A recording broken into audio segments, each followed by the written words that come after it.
Okay yun, update tayo ngayon sa Landayan, November 11. Yan, pinasok na yung tindahan namin. Biglang tumaas yung tubig kasi may nakapagsabi sa akin bubuyog na nagpakawala daw ang Caliraya Dam. Ang bagsak kasi ng Caliraya Dam ay dito sa Laguna Bay. Kahit pa bumagsak siya sa Pagsanhan, dito pa rin ang pasok niya sa Laguna Bay. Ayan, tumaas yung tumaas yung napakataas, mas mataas pa kaysa nung una. Oh! Patay tayo dyan.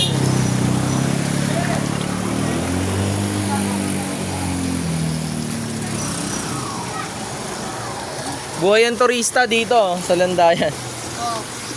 Buhay ang turista. Thank you po, ma'am. Konsihala. Konsihala, salamat. Konsihala, buti pa ikaw, nagpauna ka na.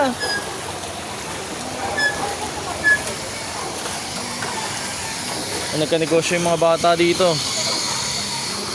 Tulak. Bawal tulak pero legal yung tulak dito. Tulak ng tricycle. Itutulak yung tricycle pataas ng tulay. Sige po, ma'am.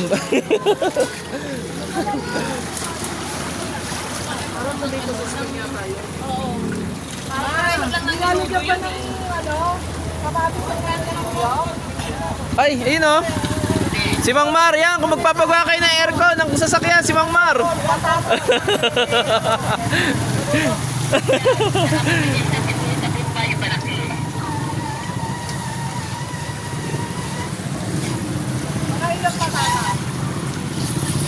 Boss, mga tulak ba kayo?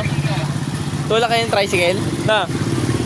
Kasi wala ka nakita? Ha? Wala ka nakita niya? Wala ka na? Oo nga. Wala ka nakita? Wala ba? Ba't galit ka? Galit ka pa yata sa akin, ha? Ayun, no? Tulak, oh. Okay. Dilaga.